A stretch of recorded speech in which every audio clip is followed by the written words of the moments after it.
Hey there, it's Laura here from makingcardsisfun.com, and in today's video I'll be showing you how to create a masked and embossed resist ink blended background.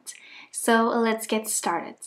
I'm starting out with some Simon Says Stamp white masking paper, and I'm using my Tonic guillotine paper cutter to cut this piece of paper to 4¼ of an inch by 5½ so it would fit a standard size A2 card.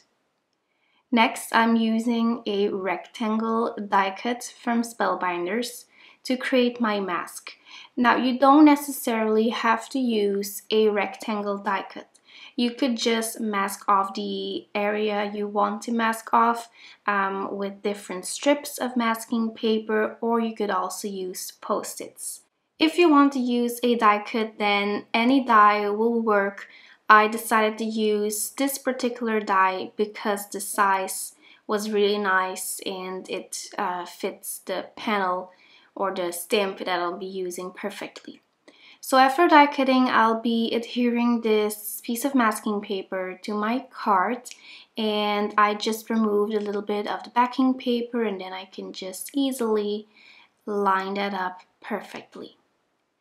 Then it's time to stamp my background. So I'll be creating 2 different cards in this video using 2 different backgrounds and 2 different color schemes. For the first card, I'm using the Marbleize stamp from Winnie and Walter, and I'm positioning it on there with my Mini Misty tool. Then I picked it up, and then I am inking it up with VersaMark ink since I'll be doing some heat embossing.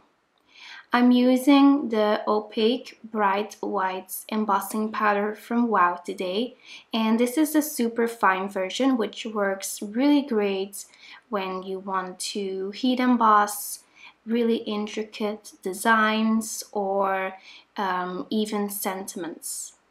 So after sprinkling on the embossing powder, it's time to heat set it with my heat tool, and I am using my heat tool very carefully because the masking paper is really thin and it burns easily, so make sure to pay attention.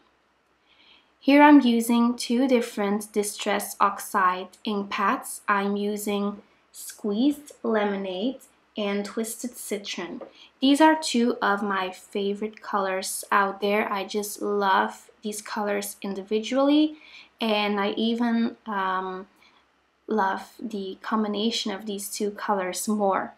So I'm blending each color separately, and then when the 2 colors touch, I'm just making sure to blend that nicely so you don't see a difference or a clear like a really harsh line. I want to have a nice gradient of color. Then for my second card, I am using the Bed of Roses stamp from Winnie and Walter, and I'm just repeating the exact same steps. So I am applying my embossing powder, then I am carefully heat setting the design, and then it's time to use my Distress Oxide ink pads.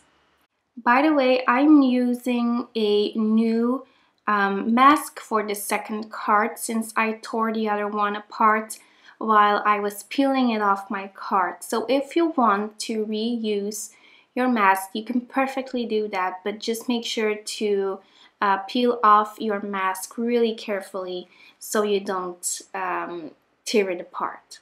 So for this design, I used picked raspberry and dried marmalade, and then once I removed the mask, I put those 2 designs on the side, and then I was able to work on the rest of the card.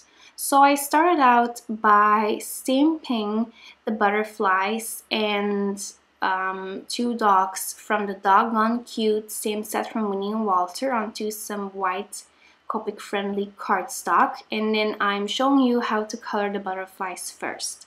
So for the aqua butterflies, I'm using BG13, BG11, and for the yellow ones, I used Y04 and Y000.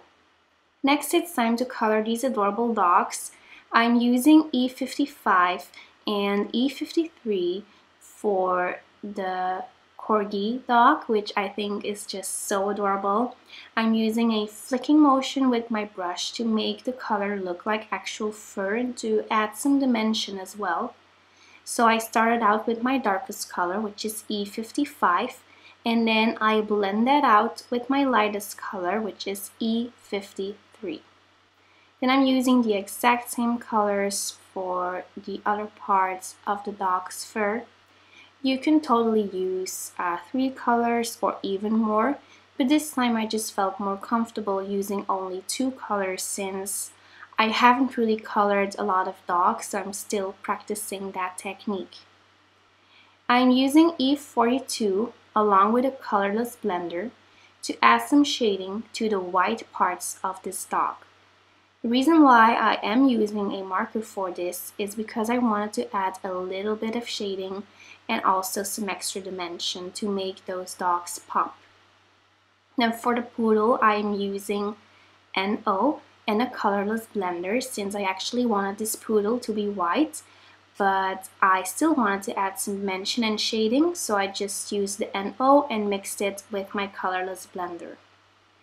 Then for the poodle's face and for his little feet, I'm using N3 along with NO to add a little bit of darker gray to this dog, and it also immediately adds more dimension to it.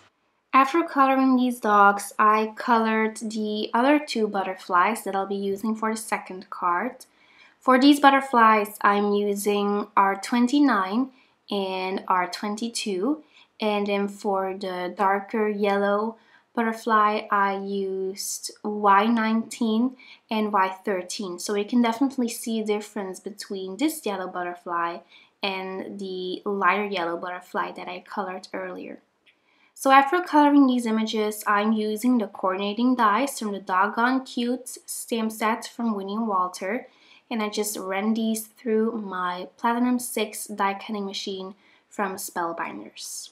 I also die cut 2 banners using the Catherine die cut set from Winnie and Walter. Of course, you can also just cut these with your scissors, but I had the die on hand, so I thought it was just easy and really fast to die cut these. I'm using a sentiment from the Doggone Cute stamp set from Winnie and Walter. I am using the one that says hugs, and I'll be heat embossing it. So first I stamped it with VersaMark ink, and then I am sprinkling on the Wow Opaque Bright White Super Fine embossing powder.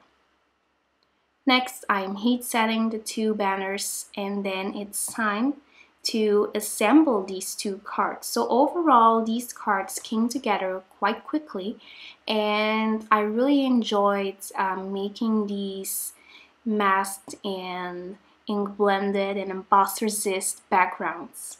I particularly like the marble one over here with the green and the yellow. This is probably my favorite of the 2.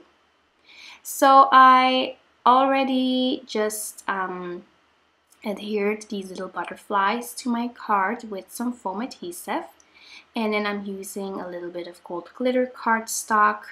I added it on the back of my banner just to add an extra little bit of sparkle to it. Then finally, I'm using my ATG from Scotch to adhere these white panels onto a standard size A2 note card. I'm using some cardstock from Basil from their card shop collection, which is the smooth cardstock, so it doesn't have any texture to it. Finally, I'm adding some shimmer and shine to these cards with my Spectrum Noir clear overlay glitter pen, and I'm also adding a coat of Tonic Studios Nuvo Crystal Glaze. And that finishes up these 2 cards. Thank you so much for watching. Make sure to check out my blog post for more information, and I'll see you very soon. Bye bye!